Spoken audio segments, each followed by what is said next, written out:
What we're really concerned about is our water pipes and potential breaks in the line. So we're asking everybody to really conserve their water use. And I'll let Mark go over more detail of why we don't want everybody to run their water and run their faucets.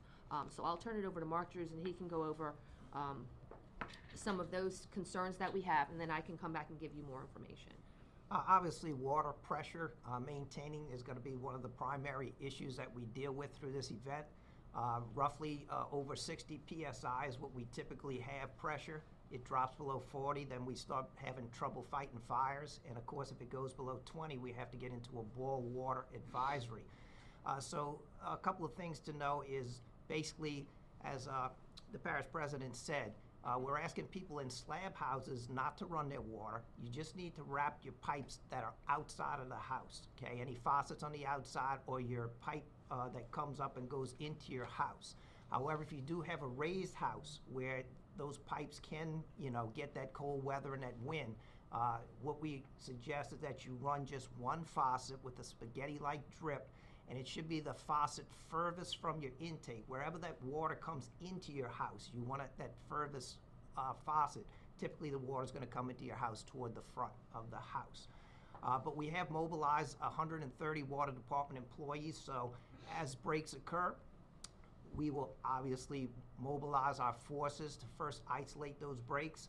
We'll prioritize those breaks for repairs because the whole goal is to minimize the amount of water that we lose through those breaks so that we can maintain the water pressure.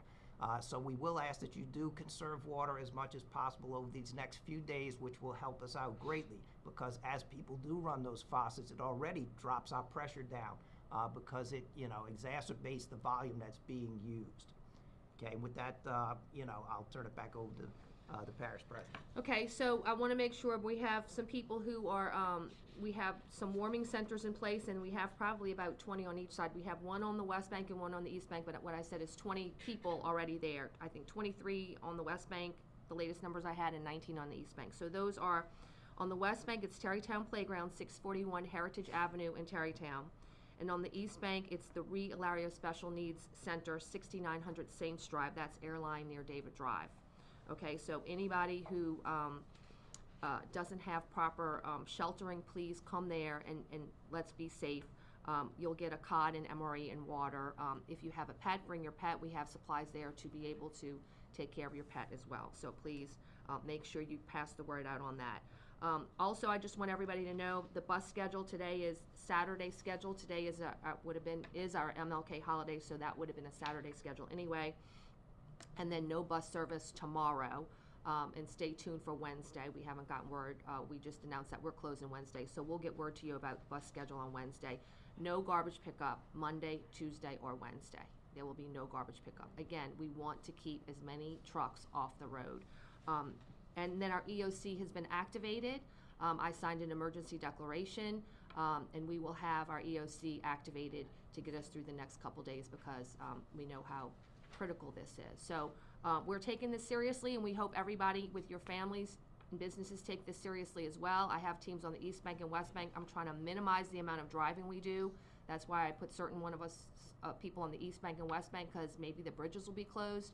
I'll go back to Mark too because go over what our plans are for, and stay tuned with us on our website, just like the state has a website that will give you all the street closures. So Mark can go over some of our preparation and some of the areas you're concerned about.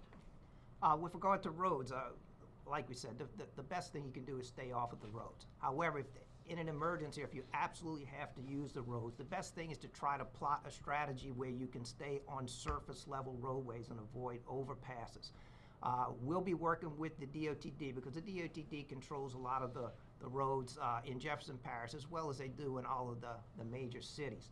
But we have some roadways where we will preemptively make some modifications. Today at noon, the Lapalco overpass of the Harvey Canal, which is our only mechanical bridge that the parish owns and has that metal grate on the main span, which tends to get very slick during these events. We'll reduce that to one lane at noon today so we can help manage it. It will slow the traffic going through that bridge. At about 2 p.m. after we reduce that to one lane, we're going to close the high-rise bridge on Lapalco that goes over the Signette, Bayou Signette. It's easy to get around that bridge by going to the West Bank Expressway. And at 5 p.m. Today, we're going to close the Cleary overpass of the I-10. Again, you can go to Bonneville to the east, or you can go to Transcontinental to the west, and those stay ground level. They'll go under the I-10, so you can get around those, and that way we can now focus on tomorrow's event, where we'll have sand trucks on both sides of the event, and if we need to bring those sand trucks to maybe, say, do something at, say, the causeway overpasses to maintain causeway or other bridges, we can focus on those without having to worry about those bridges that we know we're going to have issues with. So that's our plan, to work with the DOTD, have our sand trucks available to supplement what they do, and obviously we have staff on both sides, East Bank and West Bank, that can actually close some major arteries if we need to. Okay, and then again, I mentioned it earlier, but we're very concerned about heating hazards. So we know people are going to be using space heaters and generators. Remember, the generators need to be at least 20 feet away from your home. They have 3 feet of clear space around that generator. Make sure your exhaust goes away from your home, keeping it away from doors and windows. And then the space heaters, and especially the newer ones, are better and they have automatic shutoffs. But if people go grab an older one, please make sure we're safe with the space heaters, 3 feet away from all furniture, drapes, any other flammable material. You want to plug that space heater directly into the wall. No extension cords, no surge protectors, no power strips. Go straight from the space heater to the wall.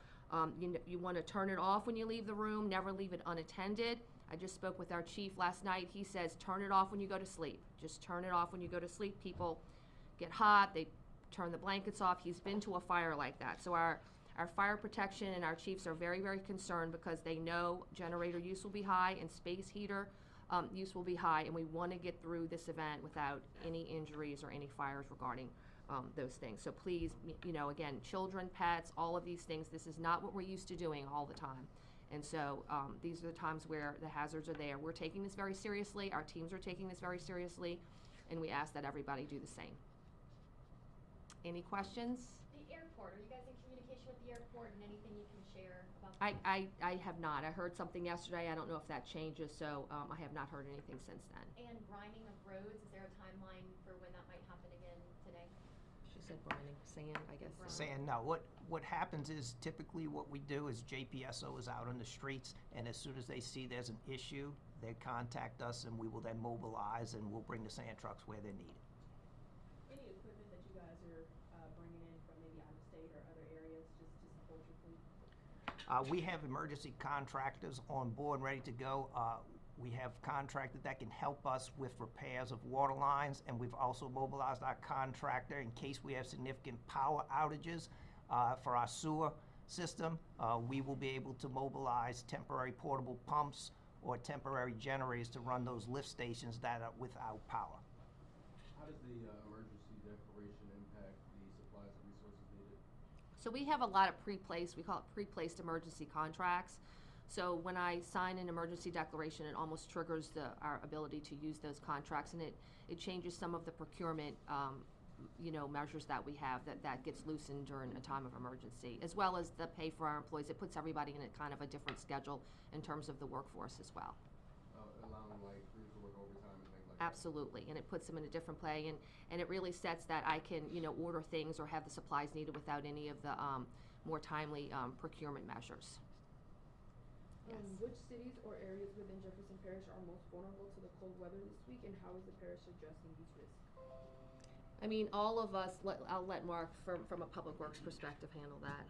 Look, from a public works perspective, our system, is parish-wide, okay? So our water, sewer systems, they affect everyone. The most vulnerable probably, again, are gonna be the furthest away from our treatment plants, because as you lose pressure, obviously the pressure closer to our treatment plants, is in a little better shape. But again, all we can do is try to address the breaks and try to maintain pressure as high as we can with regard to the water systems. Any other questions? All right, thank you, everybody. Please stay safe and take this next couple of days, seriously. Thank you. The warming center will be open until Wednesday? Until it need be, so we'll see how it goes, but we're gonna open it as long as we need to.